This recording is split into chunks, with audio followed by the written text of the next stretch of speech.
हाँ जी, 11th class statistics की मेंटल मैथ्स प्रैक्टिस का थर्ड डे बेटा। चलिए देखते हैं first question of the day.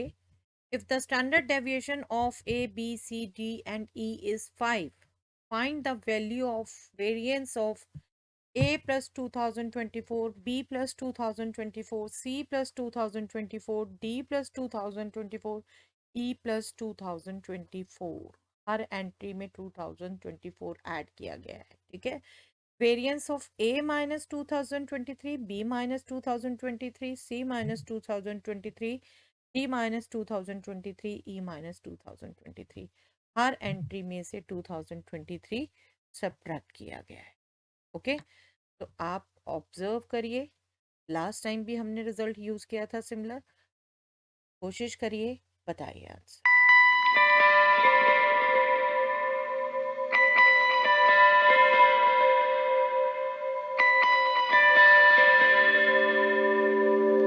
I am sure बेटा आप कैलकुलेट कर पाए हैं इसे। वन सिंपल क्या तरीका था, ए बी सी डी ई का स्टैंडर्ड डेविएशन 5 है, तो वेरिएंस आपका 5² 25 हो गया, ठीक है।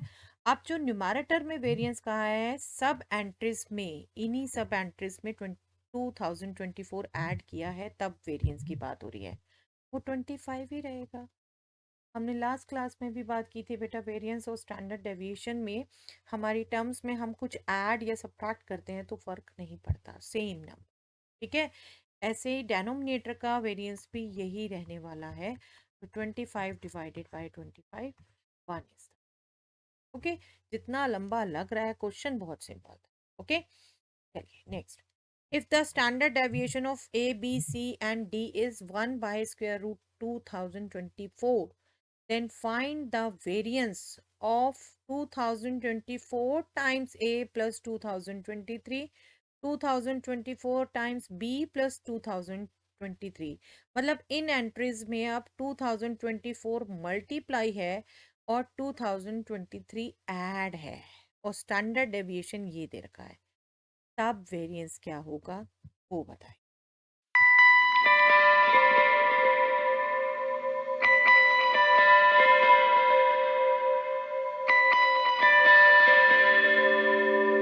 आई एम श्योर आप इसे कैलकुलेट कर पाए हैं बेटा। 2024 कैसे, देखिए पहले तो स्टैंडर्ड डेविएशन ये दे रखा है, तो वेरिएंस इसका स्क्वायर होगा, सबसे पहली बात 1/2024, ठीक है। अब वेरिएंस का क्या रूल है, जब आप ऐड सब्ट्रैक्ट कर रहे हैं तब तो कोई फर्क नहीं पड़ता, ये 23 ऐड करना तो कोई इफेक्ट डालेगा नहीं, ओके। लेकिन जब मल्टीप्लाई हो रहा होता है, देखिए 2024 सबसे मल्टीप्लाई हो रहा है, तो जो न्यू वेरिएंस होगा आपका, वो जब मल्टीप्लाई 2024 से हो रहा है, तो न्यू वेरिएंस उसके स्क्वायर से मल्टीप्लाई करके आए, और पहला वेरिएंस खुद 1/2024 है, तो एक ये कट गया and you will left with 2024। Okay, 2024 answer. चलिए आगे बेटा। Find the range of the observations 1 2 3 5 3 0 8 10 9। Range आप जूनियर क्लासेस से निकालते आ रहे हैं बेटा, बताइए फटाफट।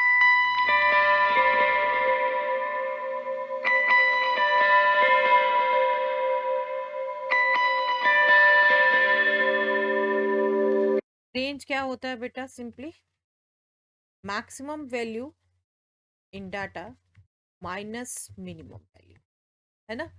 मैक्सिमम वैल्यू इस डाटा में सिंपल आपके कुछ नंबर्स दिया हुआ है, maximum value 10, minimum value 0, 10 minus 0 10, तो रेंज यहाँ क्या है, सिंपली 10।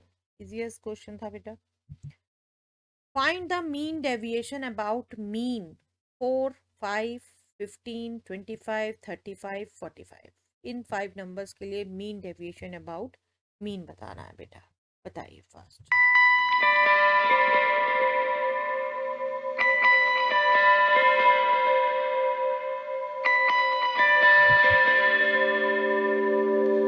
देखिए बेटा, मीन का बेशक फॉर्मूला आपको पता हो, sum of the entries divided by number of entries, but यहाँ जो इक्वल गैप था, आई थिंक वो आप फटाफट हिंट दे रहा था कि मीन यहाँ पर 25 है, ठीक है। और मीन डेविएशन अबाउट मीन क्या होता है बेटा आपका, हर एंट्री में से आप मीन सब्ट्रैक्ट करते हैं, उनका सम करते हैं और नंबर ऑफ एंट्रीज से डिवाइड करते हैं। ठीक है, जो यहाँ देखिए निकालना कितना इजी था। 25 से गैप चाहिए आपका और क्लास लेंथ है 10 की। तो ये आपका एक्चुअली मॉडुलस का है सम। ठीक है, तो ये आपका 20 10 0 10 20, 30 प्लस 30, 30 इधर के एंट्रीज का, 30 इधर के एंट्रीज का, 60 डिवाइडेड बाय 5 एंट्रीज। तो mean deviation about mean is 12। Okay, ये मत सोचिए कि क्वेश्चन ऐसा है इसमें तो कितनी कैलकुलेशन करनी थी, बिल्कुल मेंटली हो रही थी वो सब कैलकुलेशन, है ना। 12। चलिए, find the mean deviation about median for 5 25 15 45 35। चलिए बताइए बेटा, मीन डेविएशन अबाउट मीडियन।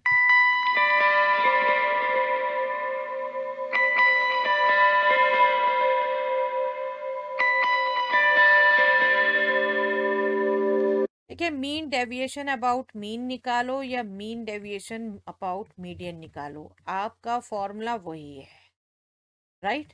आपने मीडियन सब्ट्रैक्ट करना है, मॉडुलस लेना है और नंबर ऑफ एंट्रीज से डिवाइड करना है। यहाँ जो आपने मीडियन निकालने के लिए काम करना था कि इसको इंक्रीजिंग ऑर्डर में पहले आप सोच, और मिडल वैल्यू ये आपकी मीडियन हो गई, राइट। तो अब बिल्कुल सिमिलर जैसे लास्ट क्वेश्चन हमने किया, 60 divided by 5, 12. Mean deviation about median here is also 12. Entries बहुत सिंपल थी बेटा जिनसे आप निकल। ओके, चलिए आई होप आपको क्वेश्चन समझ आया है ये सभी। आज के लिए इतना ही बेटा।